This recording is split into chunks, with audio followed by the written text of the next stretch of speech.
ನಮಸ್ಕಾರ ಎಲ್ಲರಿಗೂ, welcome back to my channel. ಇವತ್ತಿನ ವಿಡಿಯೋದಲ್ಲಿ ಹೂಗಳನ್ನು ಯಾವ ರೀತಿ ಫ್ರೆಶ್ ಆಗಿ ತುಂಬ ದಿನಗಳ ಕಾಲ ಇಟ್ಕೋಬೋದು ಅಂತ ತೋರಿಸ್ತಾ ಇದ್ದೀನಿ. With fridge or without fridge ಇದೇ ರೀತಿಯೇ ಸ್ಟೋರ್ ಮಾಡ್ಕೋಬೋದು. ತುಂಬ ದಿನಗಳ ಕಾಲ ಫ್ರೆಶ್ ಆಗೇ ಇರುತ್ತೆ. ಈಗ ಯಾವ ರೀತಿ ಸ್ಟೋರ್ ಮಾಡೋದಂತ ನೋಡೋಣ ಬನ್ನಿ. ಇಲ್ಲಿ ನಾನು ಕೆಲವೊಂದಷ್ಟು ಹೂಗಳನ್ನ ತೊಗೊಂಡಿದ್ದೀನಿ. ಅಂದರೆ ಸೇವಂತಿಗೆ ಹೂವು ನಮ್ಮ ಕಡೆ ಎಲ್ಲ KG ಲೆಕ್ಕದಲ್ಲಿ ಸಿಗಲ್ಲ, ಮೊಳ ಲೆಕ್ಕದಲ್ಲಿ ಕೊಡ್ತಾರೆ.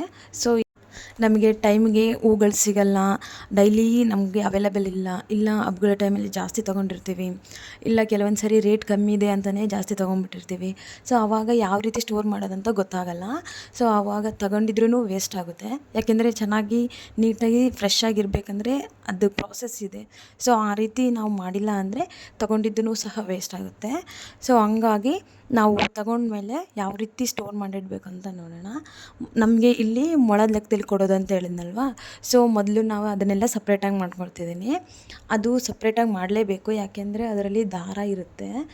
ಅದು ದಾರ ತೇವಾಂಶ ಇದ್ದರೆ ಅದು ಎಲೆಗಳು ಸಹ ಬಾಡೋಗುತ್ತೆ. ಹಾಗೆಯೇ ಅದರ ದಳಗಳಿರುತ್ತಲ್ಲ ಅದೂ ಸಹ ಅದಕ್ಕೆ ಟಚ್ ಆಗಿಬಿಟ್ಟು ಅದೂ ಬಾಡೋಗೋ ಚಾನ್ಸಸ್ ಇರುತ್ತೆ.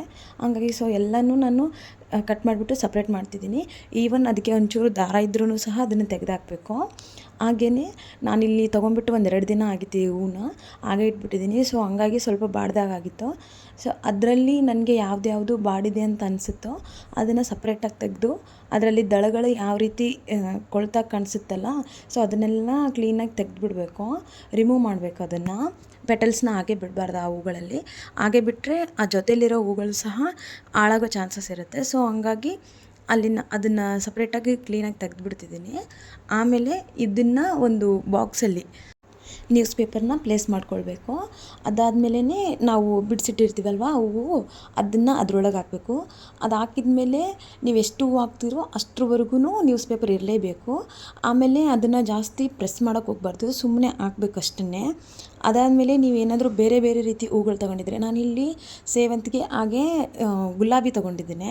ಸೊ ಯಾವುದೇ ಹೂವು ಆಗಿರಲಿ, ಕೆಲವೊಂದು ಹೂಗಳದ್ದು ಡ್ಯೂರೇಷನ್ ಜಾಸ್ತಿ ಇರುತ್ತೆ, ಕೆಲವೊಂದ್ರದ್ದು ಕಡಿಮೆ ಇರುತ್ತೆ. ಸೊ ಹಂಗಾಗಿ ಸಪ್ರೇಟಾಗೇ ಮಾಡಬೇಕಾಗುತ್ತೆ.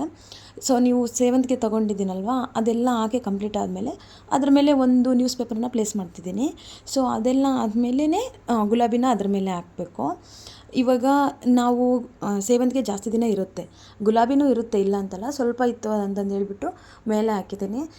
ಈಗ ಮಲ್ಲಿಗೆ, ಕಾಕಡ ಆ ಥರ ಹೂಗಳು ತೊಗೊಂಡ್ರೆ ಅವು ಜಾಸ್ತಿ ದಿನ ಇರಲ್ಲ, ಬೇಗ ಬಾಡೋಗ್ತವೆ, ಇಲ್ಲ ಜಾಸ್ತಿ ದಿನ ಸ್ಟೋರ್ ಮಾಡೋಕ್ಕೆ ಹೋದರೆ ಕೊಳ್ತೋಗ್ತವೆ. ಸೊ ಅಂಥ ಹೂಗಳಿದ್ದರೆ ಬೇಗನೆ ಯೂಸ್ ಮಾಡಬೇಕಾಗುತ್ತೆ.